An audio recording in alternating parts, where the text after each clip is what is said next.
कल्पना कीजिए, मतलब बस एक पल के लिए सोचिए कि आप किसी शारीरिक परेशानी के लिए डॉक्टर के पास जाते हैं। हाँ, जो कि हम आजकल अक्सर जाते रहते हैं। बिल्कुल। और वो डॉक्टर आपको दवा की कोई गोली या कोई कड़वा सिरप देने के बजाय वो अपने पर्चे पर लिखता है कि जमीन पर लेट जाओ और अपने पैरों को ठीक 30 डिग्री पर उठाओ। ये तो सुनने में ही बहुत अजीब लगता है। अजीब लगता है ना? कोई भी सोचेगा कि ये कैसा इलाज है।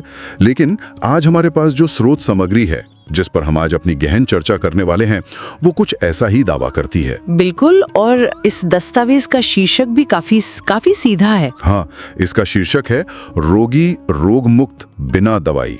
तो आज का जो हमारा मिशन है वो ये समझना है कि ये दस्तावेज कैसे योग, अलग अलग मुद्राओं और शरीर के जो हमारे 5 तत्व होते हैं ना, पृथ्वी, जल, अग्नि, वायु और आकाश। हाँ बिल्कुल, तो कैसे इन तत्वों के माध्यम से बिना किसी बाहरी दवा के ये बीमारियों को ठीक करने की बात करता है। और मुझे लगता है कि ये चर्चा मतलब हम सभी के लिए बहुत महत्वपूर्ण है। सही बात है। क्योंकि आज की जो हमारी तेज तर्रार जिंदगी है, जहां हर इंसान सूचनाओं की अधिकता से जूझ रहा है, काम का दबाव है, लगातार बढ़ता हुआ तनाव है, स्क्रीन टाइम भी तो कितना बढ़ गया। बिल्कुल। तो ऐसे में ये विषय केवल जिम जाने या वजन कम करने के बारे में नहीं रह जाता। हाँ, ये फिटनेस से कहीं आगे की बात है। एकदम सही कहा आपने। ये शरीर और मन के बीच एक गहरा संतुलन बनाने के प्राचीन विज्ञान को डिकोड करने के बारे में है। मतलब ये समझने के बारे में है कि कैसे हमारी अपनी सांसें और शरीर के कुछ खास कोण हमारी आंतरिक रासायनिक प्रणालियों को पूरी तरह से बदल सकते हैं। अरे वाह। पर शुरुआत करने से पहले मैं एक बात बिल्कुल साफ कर दूं। हाँ, वो जरूरी है। हम इस चर्चा में किसी भी तरह का कोई पक्ष नहीं ले रहे हैं। देखिए, चिकित्सा विज्ञान और योग को लेकर अक्सर कई तरह की लंबी बहसें होती रहती हैं। बिल्कुल, दोनों के अपने अपने तर्क हैं। हाँ, तो हमारा उद्देश्य केवल इस स्रोत में दी गई जो आकर्षक जानकारियां और दावे हैं उनका निष्पक्ष विश्लेषण करना है।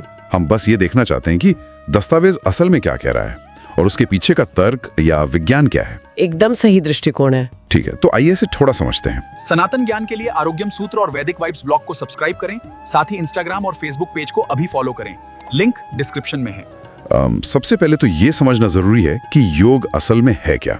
हाँ, क्योंकि दस्तावेज शुरू में ही स्पष्ट कर देता है कि ये कोई साधारण कसरत या स्ट्रेचिंग नहीं है। नहीं, कसरत तो बिल्कुल नहीं है।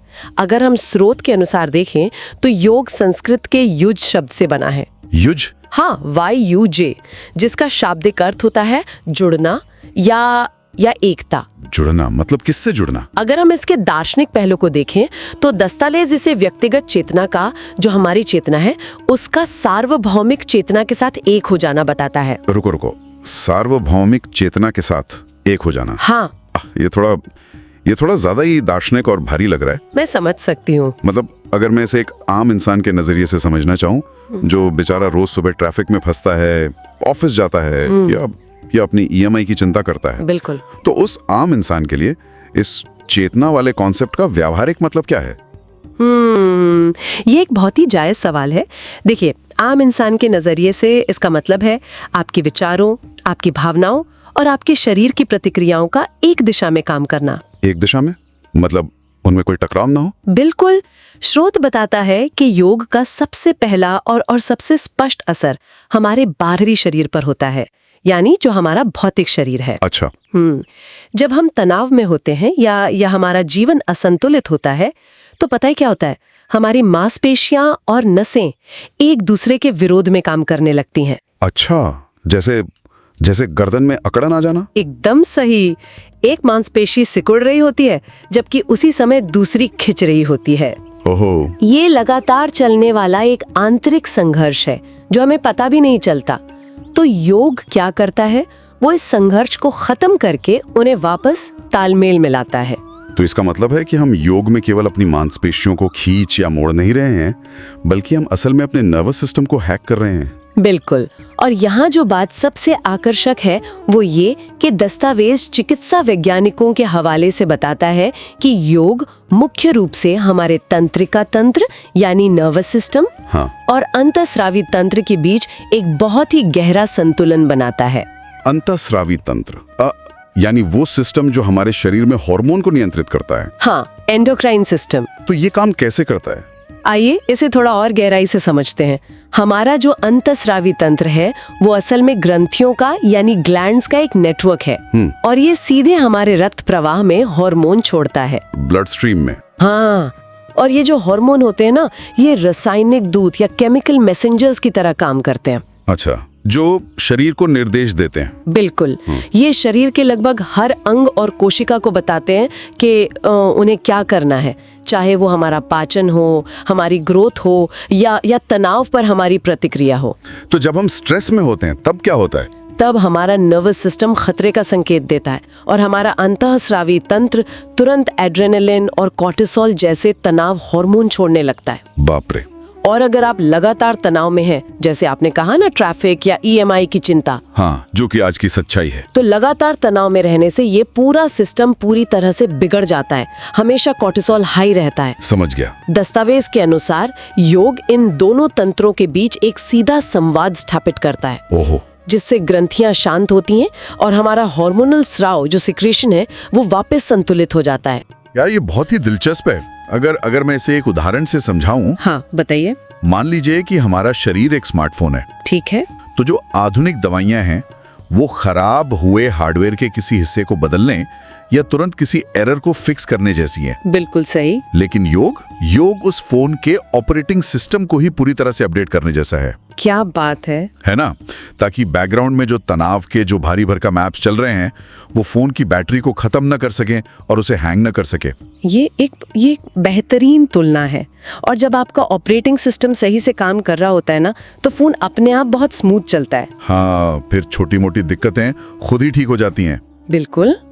और यही कारण है कि दस्तावेज में कुछ बहुत ही बड़े और साहसिक दावे किए गए हैं। किस तरह के दावे? इसमें कहा गया है कि जहां आधुनिक विज्ञान कुछ मामलों में पूरी तरह सफल नहीं हो पाया है, वहां योग एक सफल विकल्प के रूप में उभरता है। अच्छा। यहाँ तक कि इसमें ये भी जिक्र है कि HIV पर, जी हाँ, HIV पर योग के सकारात्मक प्रभावों को लेकर कुछ बहुत ही आशाजनक शोध चल रहे हैं। वाह।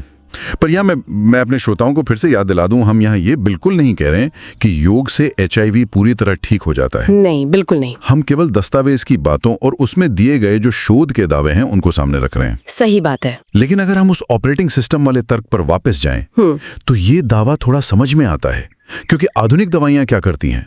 वो सीधे वायरस पर या बीमारी पर हमला करती हैं। हाँ, उनका टारगेट वो बाहरी चीज होती है। जबकि इस दस्तावेज का तर्क ये प्रतीत होता है कि योग शरीर के होस्ट एनवायरनमेंट, यानी जो हमारा आंतरिक पर्यावरण है, उसको इतना मजबूत और संतुलित कर देता है। बिल्कुल। कि शरीर की अपनी जो रोग प्रतिरोधक क्षमता है, जो इम्यूनिटी है, वो खुद ब खुद कई गुना बढ़ जाती है। आपने बिल्कुल सही पकड़ा। दस्तावेज का पूरा जोर ही इस बात पर है कि शरीर को खुद को ठीक करने के लिए कैसे तैयार किया जाए। ये मानसिक और भावनात्मक स्तर पर एक सुरक्षा कवच बनाता है, जिससे रोजमर्रा की जिंदगी के तनाव और बीमारियों से लड़ने की क्षमता विकसित होती है। ठीक है, पर अगर योग इतना ही पावरफुल, मतलब इतना जबरदस्त ऑपरेटिंग सिस्टम अपडेट है, हाँ, तो मेरे मन में एक सवाल आता है। पूछिए। हम इसे कभी भी कहीं भी क्यों नहीं कर सकते? मतलब दस्तावेज इस अपडेट को इंस्टॉल करने के लिए इतने कड़े और विशिष्ट नियम क्यों सुझाता है? नियम तो है। मैंने देखा है कि अभ्यास के नियमों की एक बहुत ही सख्त सूची दी गई है इस दस्तावेज में। वो इसलिए क्योंकि आप एक अस्थिर या खराब मशीन पर नया ऑपरेटिंग सिस्टम इंस्टॉल नहीं कर सकते। अच्छा, मतलब तैयारी जरूरी है। बिल्कुल। स्रोत के अनुसार अभ्यास का सबसे अच्छा समय सूर्योदय से ठीक पहले या फिर सूर्यास्त के समय है। ऐसा क्यों? क्योंकि उस वक्त वातावरण सबसे शांत होता है। और सबसे महत्वपूर्ण नियम है पेट का बिल्कुल खाली होना। दस्तावेज स्पष्ट रूप से कहता है कि योग करने से कम से कम 2 घंटे पहले तक कुछ भी खाना नहीं चाहिए। 2 घंटे? ठीक है। इसके अलावा आरामदायक सूती कपड़े पहनने की सलाह दी गई है और अभ्यास से पहले स्नान करना बहुत जरूरी बताया गया है, ताकि शरीर हल्का महसूस करे। हाँ, स्नान वाली बात तो समझ आती है, लेकिन यहाँ एक नियम है जिसने मेरा ध्यान सबसे ज्यादा खींचा है। कौन सा नियम? और सच कहूँ तो मैं इस पर थोड़ी बहस करना चाहता हूँ। बिल्कुल, बताइए। स्रोत कहता है कि शरीर के साथ साथ मन भी शुद्ध होना चाहिए और अभ्यास से पहले सभी बुरे विचारों को दिमाग से निकाल देना चाहिए। हाँ, ये लिखा है। अब देखिए, हम शारीरिक विज्ञान के नजरिए से ये तो समझ सकते हैं कि पेट खाली होना क्यों जरूरी है। बिल्कुल, आखिर आप भरे पेट के साथ शरीर को मोड़ या झुका तो नहीं सकते ना, क्योंकि सारा रक्त पाचन तंत्र की ओर गया होता है। सही बात है। बिल्कुल, लेकिन ये बुरे विचारों को बाहर निकालना, क्या ये केवल एक पुरानी आध्यात्मिक सलाह नहीं है?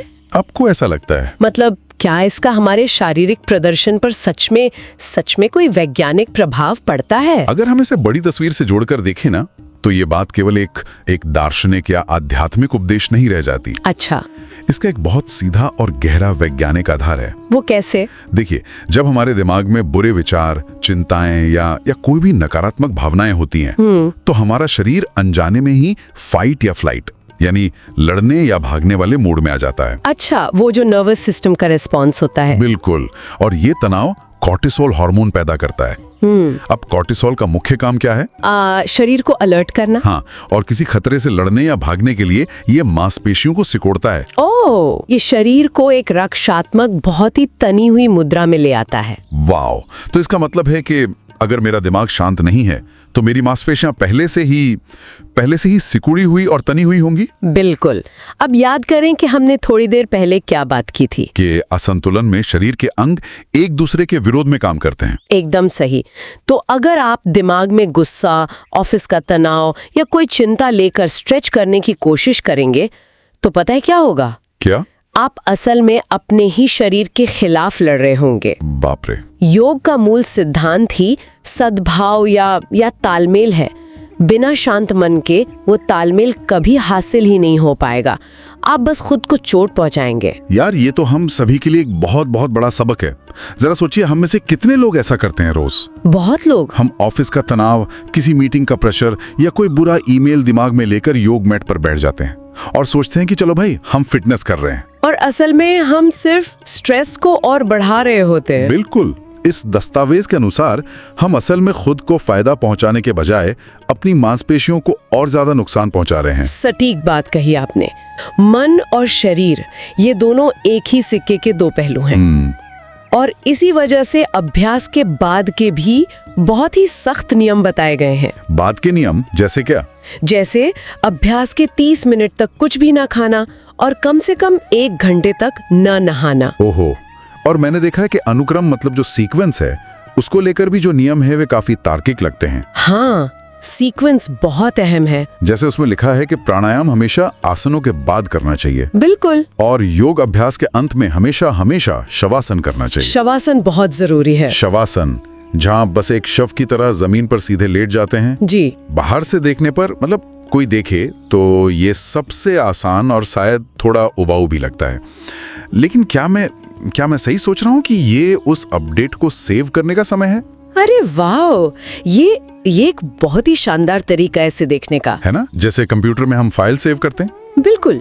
शवासन सच में एक सेव बटन की तरह ही काम करता है। कैसे? देखिए, जब आप अलग अलग आसन करते हैं तो आपकी हृदय गति बदलती है। हाँ, हार्ट रेट तो बढ़ता है। मांसपेशियों में नई ऊर्जा आती है और रक्त संचार बहुत तेज हो जाता है। अब शवासन क्या करता है? ये पूरे नर्वस सिस्टम को वापस अपनी प्राकृतिक अवस्था में लौटने का संकेत देता है। अच्छा, उसे शांत करता है। हाँ, ये अभ्यास के दौरान जो भी ऊर्जा उत्पन्न हुई है उसे पूरे शरीर में समान रूप से, मतलब बराबर बंटने का अवसर देता है। वाह। इसलिए दस्तावेज बार बार इस बात पे जोर देता है कि शरीर के साथ कभी जबरदस्ती ना करें और बहुत धैर्य रखें। ठीक है, तो हमने ऑपरेटिंग सिस्टम का महत्व भी समझ लिया और मन को साफ करने वाले वो इंस्टॉलेशन नियम भी जान लिए। बिल्कुल। अब उस हिस्से पर आते हैं जो किसी मेडिकल डिक्शनरी या यांत्रिकी, मतलब मैकेनिक्स के मैनुअल की तरह काम करता है। ये हिस्सा मेरा पसंदीदा है। स्रोत में एक बहुत लंबी सूची है कि कैसे इन नियमों का पालन करते हुए विशिष्ट बीमारियों को, मतलब स्पेसिफिक बीमारियों को बिना दवा के टारगेट किया जा सकता है। हाँ, दस्तावेज शरीर के अलग अलग अंगों और उनकी बीमारियों के हिसाब से आसनों को बहुत ही वैज्ञानिक तरीके से वर्गीकृत करता है। और यहाँ एक बहुत ही दिलचस्प बात सामने आती है। क्या? उदाहरण के लिए चलिए पेट की बीमारियों की बात करते हैं। ठीक है। स्रोत इसके लिए उत्तान पादासन, पवन मुक्तासन और भुजंगासन का सुझाव देता है। जी। अब जरा उत्तान पादासन की विधि देखिए। स्रोत कहता है कि जमीन पर लेटकर पैरों को बिना मोड़े ठीक 30 डिग्री के कोण पर उठाना है। 30 डिग्री पर, हाँ। और फिर गहरी सांस लेते हुए 3 से 5 चक्र करने हैं। अब मुझे यह समझना है कि ठीक 30 डिग्री ही क्यों? ये एक बहुत अच्छा सवाल है। मतलब 45, 60 या 90 डिग्री क्यों नहीं? ये तो सच में किसी मैकेनिकल इंजीनियरिंग जैसा लगता है। और आपको पता है, ये यांत्रिकी या मैकेनिक्स ही है। बस फर्क इतना है कि धातुओं या मशीनों के जगह यहाँ हड्डियां और मांसपेशियां हैं। ओहो। ये जो 30 डिग्री का कोण है ना, ये अपने आप में बहुत बहुत विशेष है। कैसे? जब आप जमीन पर लेटकर अपने पैरों को केवल 30 डिग्री उठाते हैं, तो जो गुरुत्वाकर्षण है, जो ग्रेविटी है, वो आपके पैरों को नीचे खींचने के लिए सबसे अधिक बल लगाती है। अच्छा। हाँ, और उस गुरुत्वाकर्षण को रोकने के लिए आपके पेट की मांसपेशियों को, जो हमारी कोर मसल्स होती हैं, उन्हें अपना अधिकतम काम करना पड़ता है। वाओ। तो अगर मैं पैरों को ऊपर ले जाऊं, तो अगर आप पैरों को सीधा 90 डिग्री ले जाते हैं, तो सारा भार आपकी रीढ़ की हड्डी या पेल्विक जॉइंट पर आ जाता है। कोर का काम कम हो जाता है। अरे हाँ, 90 डिग्री पर तो पैर आराम से टिक जाते हैं। बिल्कुल, लेकिन 30 डिग्री पर सारा खिंचाव और सारा दबाव सीधे आपके पेट के निचले हिस्से और आपकी आंतों पर पड़ता है। और उससे क्या होता है? उससे वहां रक्त का संचार, जो ब्लड फ्लो है, वो बहुत तेजी से बढ़ता है और पेट की बीमारियां दूर होने लगती हैं। वाह, मतलब एक विशिष्ट कोण से हम शरीर के अंदर रक्त के बहाव को किसी खास अंग की तरफ मोड़ सकते हैं। बिल्कुल। ये तो अद्भुत है। और पवन मुक्तासन की प्रक्रिया भी उतनी ही सटीक है। पवन मुक्तासन का तो अगर आप नाम ही देखें ना, तो नाम ही इसके काम को दर्शाता है। पवन और मुक्त। हाँ, पवन यानी हवा या गैस, और मुक्त यानी आजाद करना या बाहर निकालना। ठीक है। दस्तावेज के अनुसार इसमें क्या करना है? जमीन पर लेटकर घुटनों को मोड़कर बाहों से घेरना है। और इसमें सबसे महत्वपूर्ण हिस्सा क्या है? सांस छोड़ते हुए। ध्यान दीजिए, सांस छोड़ते हुए घुटनों को छाती तक लाना है और अपनी ठोड़ी को घुटनों से छुआना है। सांस छोड़ते हुए। इसका क्या तर्क है? अगर मैं सांस लेकर करूं तो क्या होगा?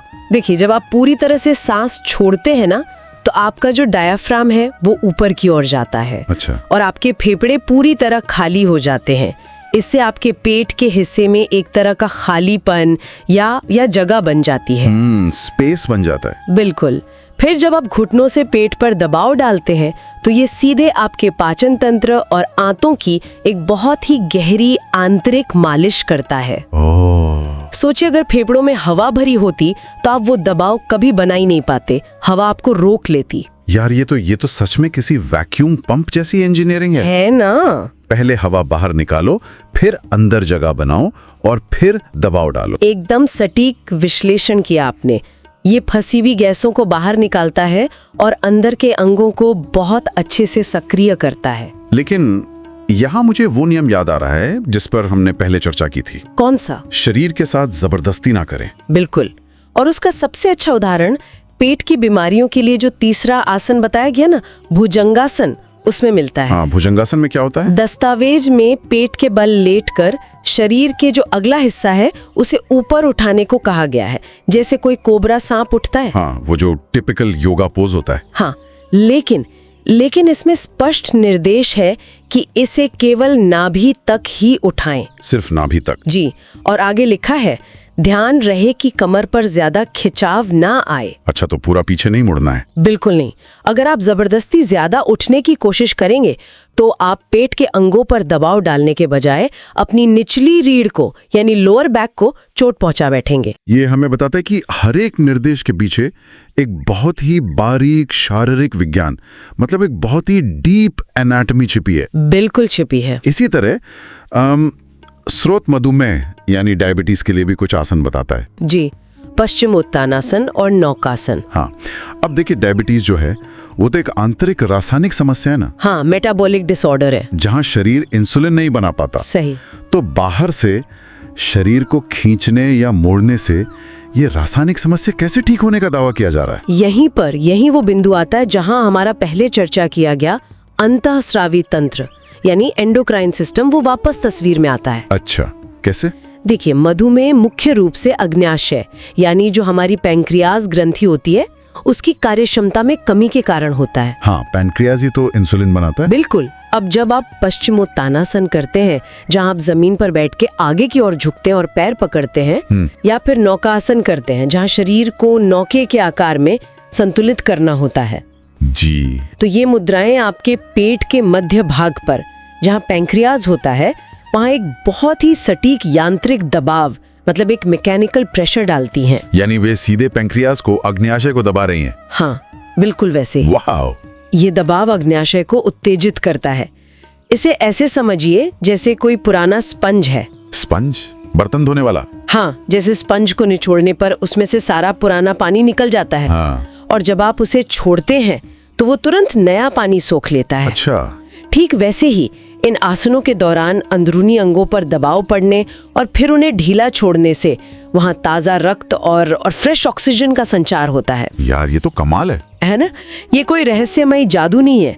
ये शरीर के सोए हुए अंगों को सक्रिय करने और उन्हें उनके इष्टतम, मतलब ऑप्टिमम लेवल पर काम करने के लिए प्रेरित करने का एक व्यवस्थित तरीका है। ये सच में अविश्वसनीय है। और इसी तरह रक्तचाप यानी ब्लड प्रेशर के लिए भी स्त्रोत में योग मुद्रासन और शवासन की बात की गई है। बिल्कुल। अब जो कि ब्लड प्रेशर सीधे तौर पर हमारी हृदय गति और हमारे तनाव से जुड़ा है, तो मैं समझ सकता हूं कि शवासन हमारे तंत्रिका तंत्र को शांत करके उस पर सीधा असर डालता होगा। आपने बिल्कुल सही समझा। जब हमारा नर्वस सिस्टम शांत होता है ना, तो हमारी जो रक्त वाहिकाएं हैं, जो ब्लड वेसल्स हैं, वो स्वाभाविक रूप से फैलती हैं, रिलैक्स हो जाती है। हाँ, और जब वेसल्स फैलती हैं तो अंदर रक्तचाप या ब्लड प्रेशर वो अपने आप नीचे आ जाता है। वाह! तो आखिर इस सब का मतलब क्या है? क्या मतलब है? अगर हम इस पूरे गहरी पड़ताल को समेटें जी, तो ये बिल्कुल स्पष्ट हो जाता है कि इस स्त्रोत दस्तावेज के अनुसार योग केवल अपने शरीर का लचीलापन दिखाने या सोशल मीडिया के लिए कुछ दिलचस्प पोज बनाने का नाम बिल्कुल नहीं है। बिल्कुल नहीं। ये एक बहुत ही कठोर और बहुत ही प्राचीन विज्ञान है जो अनुशासन पर, सांस के सटीक नियंत्रण पर, कुछ विशिष्ट यांत्रिक कोणों पर और सबसे बढ़कर मन और शरीर के गहरे तालमेल पर निर्भर करता है। मैं पूरी तरह सहमत हूँ। और दस्तावेज का यह दृष्टिकोण भी बहुत महत्वपूर्ण है कि यह आधुनिक विज्ञान का विरोधी नहीं है। हाँ, ये बहुत जरूरी बात है। यह मॉडर्न मेडिसिन को खारिज नहीं करता, बल्कि यह उन कमियों को पूरा करने की क्षमता रखता है जहां आधुनिक चिकित्सा, मतलब कभी-कभी हम देखते हैं ना कि दवाइयां केवल लक्षणों को, सिम्टम्स को दबाती हैं। हाँ, दर्द कम कर देती हैं बस। बिल्कुल, लेकिन जड़ से बीमारी को खत्म नहीं कर पाती। सही बात है। तो योग क्या करता है? यह शरीर को अपना इलाज खुद करने के लिए एक अनुकूल वातावरण प्रदान करता है। वाओ! आज हमने देखा कि कैसे एक साधारण सा दिखने वाला पैरों का खिंचाव या सांस छोड़ने का एक विशिष्ट तरीका या फिर केवल बुरे विचारों को दिमाग से बाहर निकालने का वो छोटा सा नियम हमारे पूरे हार्मोनल और नर्वस सिस्टम को बदल सकता है। बिल्कुल। और अंत में मैं सुनने वाले सभी लोगों के लिए एक ऐसा विचार छोड़ना चाहता हूं जिस पर वे खुद सोच सकें। वो विचार क्या है? सोचिए, जरा सोचिए, दस्तावेज के दावों के अनुसार अगर कुछ विशिष्ट शारीरिक मुद्राएं, कुछ डिग्री के सटीक कोण, हाँ, और सांसों का ये जो बारीक तालमेल है, ये हमारे शरीर की आंतरिक कार्यप्रणाली पर, यहाँ तक कि मधुमेह और शायद HIV जैसी बीमारियों के लक्षणों पर भी इतना गहरा असर डाल सकते हैं। बिल्कुल। तो क्या भविष्य में ऐसा हो सकता है कि जब हम बीमार पड़ें तो डॉक्टर हमें पर्चे पर रासायनिक गोलियां न लिखें?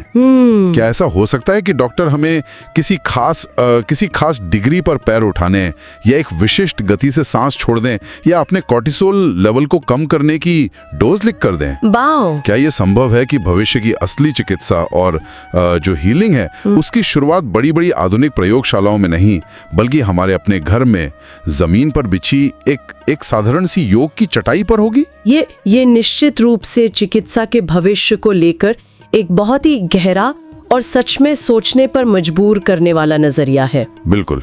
तो आज के इस विश्लेषण में हमारे साथ जुड़ने के लिए आप सभी का बहुत बहुत धन्यवाद। मिलते हैं अगली बार एक नए विषय और एक नए दृष्टिकोण के साथ। सनातन ज्ञान के लिए आरोग्यम सूत्र और वैदिक वाइब्स ब्लॉग को सब्सक्राइब करें। साथ ही इंस्टाग्राम और फेसबुक पेज को अभी फॉलो करें। लिंक डिस्क्रिप्शन में है।